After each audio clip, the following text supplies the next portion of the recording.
The country is divided. Some say we're on the right track, others say we're way off. Some say the world isn't round, but things will change. There's hope on the horizon, because everything will be better when James Lantiegne becomes president.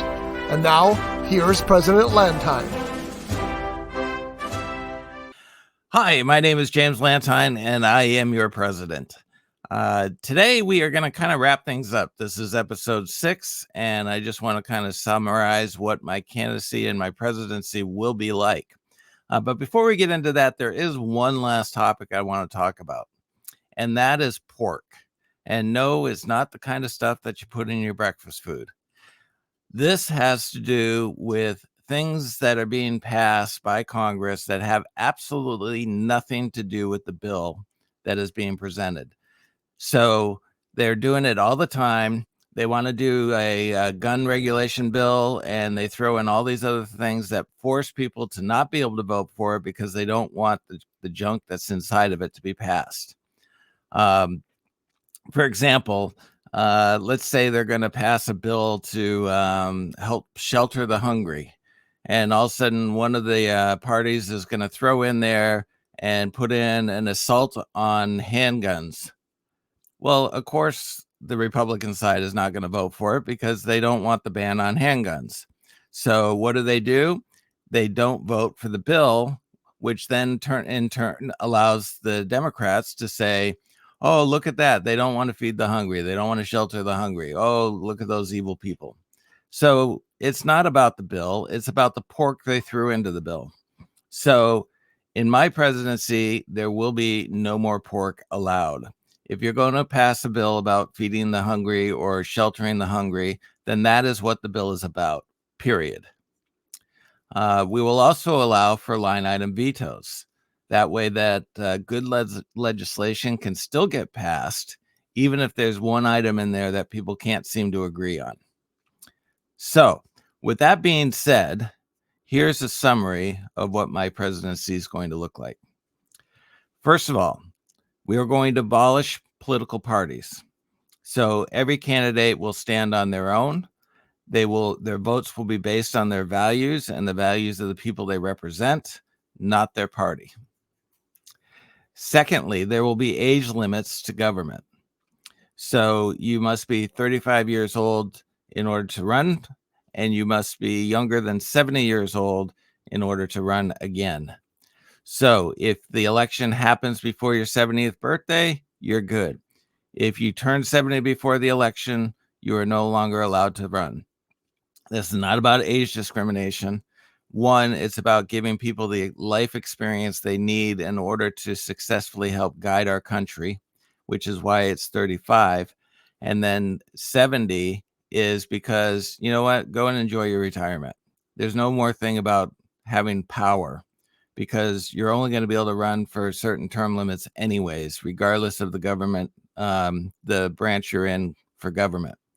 So go retire, go have a good time, enjoy your family, do what you should be doing, and let the younger people worry about the country.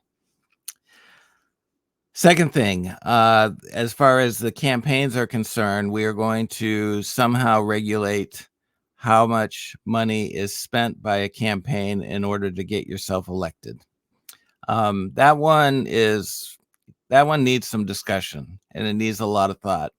But by abolishing the Electoral College, that will mean that every person's vote counts, which means that even in the small states, they will be relevant because their vote will matter. We are going to provide proof of eligibility to vote. Now, I know some people this is going to be a sore subject on, but let's face it. You need a driver's license to drive. You need a driver's license or some sort of identification in order to fly. You need to identify yourself in order to work. This is no different. Voting is a very serious thing in our country, and it is an honor and a privilege to be able to do so. And so simply asking for an ID in order to cast your vote is not going to kill anybody. And it just makes sense. You do it for everything else. Why do we not want people to be identified so that we know that the votes that are being cast are the votes that should be cast. Why are we so uptight about the fact that we can't ID anybody or we can't provide any sort of validation on a vote? Because the only thing that I can come up with is because they want votes that aren't legitimate. So we're going to validate them, and people's votes are going to matter.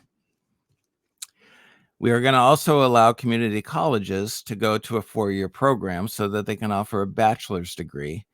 And those who could not otherwise afford education will now be able to get the degree they need in order to pursue for employment that's going to better their lives.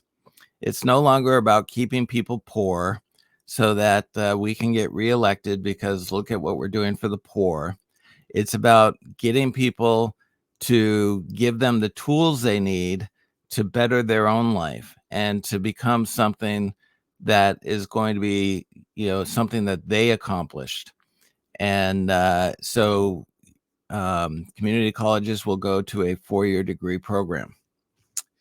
We will also be converting over to a flat tax. So if you're under a certain threshold, you will not pay any tax at all. But over that threshold, you are going to pay either 10 or 15%. We'll have to look at the budget to determine what the appropriate amount needs to be. But there will be no personal IRS tax returns or personal IRS agents. The only agents that will be employed will be the agents that will be monitoring businesses. So with that being said, all individuals, when they get their paycheck, if they make $1,000, they will pay $10. Or I'm sorry, they will pay $100 on that $1,000 in taxes. At the end of the year, the business reports the total earnings and what the total taxes are for that person, and that's it. You're done. There's no deductions. There's no loopholes or any of that kind of stuff. You pay that amount. And if you are over the threshold, you don't get a deduction from the threshold. So if the threshold is $25,000, you don't pay tax on your $100,000 on just the first 75. You pay it on the $100,000. You're doing fine. Don't worry about it. And as far as seniors are concerned, after a certain age, they will no longer pay taxes. So their income will be tax-free under a certain threshold. If you happen to be a wealthy senior, then you know what? You can still contribute to the cause. But if you're one of those seniors who, worked hard and saved for their retirement, then you're going to enjoy your retirement. There will be no taxes. And we're going to encourage states to make property tax on your home for free, so that we don't tax our seniors out of their homes. Now, if you own multiple homes, buckle up. You're paying taxes because you can afford to. But for those seniors who have their single home and they're just trying to live out the remainder of their life, they will not be paying taxes on that property. We will encourage states to follow suit with that. And we are going to encourage our country to become creators again. We are going to provide incentives that allow businesses to bring business back here so that we can create jobs and we can create new ideas and inventions, and we will be creators as well as consumers. But we're going to stop the incentives for people being able to take all their stuff and move it overseas. So we need to be in the fight with everybody else, and we need to make it affordable. And so we are going to encourage businesses to bring their business here. And we're going to give them reasons to bring their business here because it will make sense. And with that being said, my name is James Lantiegne, and for my write-in, it is Lantiegne,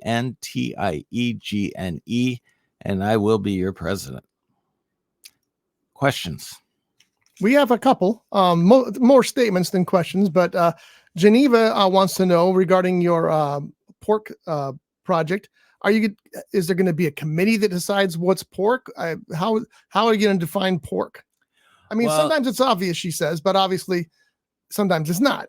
Yeah, if it is anything related to the specific bill, for example, if it is about providing housing for the homeless, then it's pretty evident if everything that is in that bill relates to housing for the homeless. if something appears in that bill that all of a sudden starts dealing with, providing, the state of Washington with grant money in order to be able to figure out why birds like beans, then no. If it's related to the bill, as far as, like I said, the housing, then everything is game, so long as it is specifically related to housing the homeless. Okay, but her question really is who's going to do that? Is it going to be a committee you're going to create? Is it going to be the people in charge? Who's going to make that call? That is a very good question. I think, there are attorneys involved that will enable us to be able to say whether or not. I think it needs to be a neutral party. And I think it makes sense for the attorneys to be able to look at it and say, no, this is not relevant to that bill. And then there can be a committee if there's an argument as to whether or not it belongs or not belongs. Okay, good enough. And then Tad says that he likes everything you said. How can he vote for you now? So would you spell your last name again? Sure. It's Lantiegne. So you can write him in there. And finally, we have Shelby. And Shelby says she agrees with most of what you said. It sounds great, but she said it also sounds like a dream world. You know what? It is a dream world. And unfortunately, the way our government runs, a lot of this stuff is going to be very difficult to do. However, the power is in the people, not the government. And the government works for the people. So if we make a loud enough stance and we tell the government that this is how we want things to be, then change is possible. But we have to take that power back. It is, I think for all too long, the government is perceived that we're here for them, when in fact they are there for us. And we need to remember that. And that power is through our voting. And with our voting, we can make a stand. So, Mr. President, take us out, please. All right. So I just want to say that I hope you guys enjoyed these 6 episodes. And remember, this was not about trying to rile anyone up, get anybody angry, or get anyone mad. This is all about, common sense and trying to do what's right for our country. And enjoy the political satire. And that is the First Lady calling. So everybody enjoy your day. And I hope you enjoyed the series. And remember, if you want change, vote for me. Brought to you by Abracadabra, Hocus Pocus, Presto. Pick a card, any card. Some words are magic. They sparkle with the promise of something wonderful. But they're still just words until you add that something wonderful to the mix.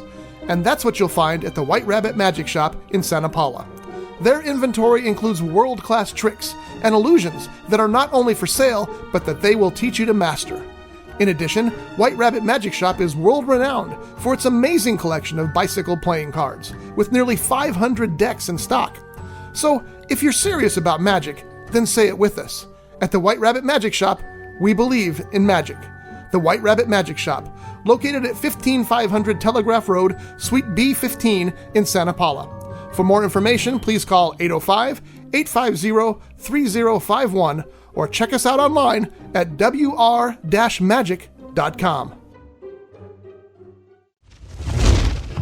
This has been a Rough Edge Studios production.